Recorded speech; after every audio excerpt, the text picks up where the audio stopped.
What are the most common third-party risks for a financial institution? Well, having done this for like 30 years, I can tell you, obviously cybersecurity and data breaches are going to probably be up there, right? Because Yep. you need to make sure you have the right measures in place and that you're actually protecting yourself. And obviously, operational risk is another huge one because if you don't have that operational risk, what's going to happen is your organization is going to grind to a halt, and you can have disruptions in your ability to process transactions or to actually keep things going, right? Mhm. I think of compliance risk, right?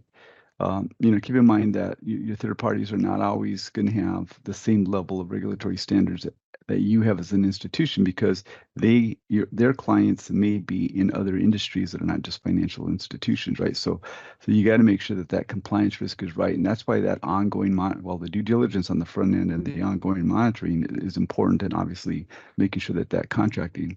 Another area that I would think about is reputational risk. I mean, what do they say? It takes 20 years to build a reputation, and just one bad interaction to destroy it, right? Yepper.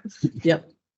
Obviously financial risk, right? When we think about the financial instability that you see, especially now in kind of an inflationary environment, I think that really having it's really critical to have that financial viability risk assessment process as part of your program, and then obviously at a high level, your strategic risk, right? Is important, and your contractual risk is another area that you're thinking about. But one that I think about right now, because having lived and worked in many areas, is geopolitical risk, right?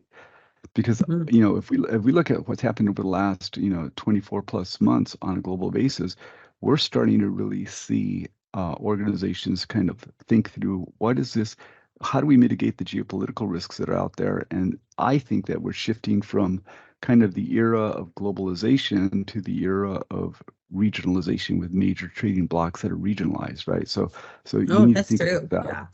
Yeah. Yeah. Yeah, Okay. and I could Yeah. go on and on. I mean, I've been doing I this a know long that time. that's the challenge, right? Is which ones are the most important? I mean, usually there's the top 3 to 5.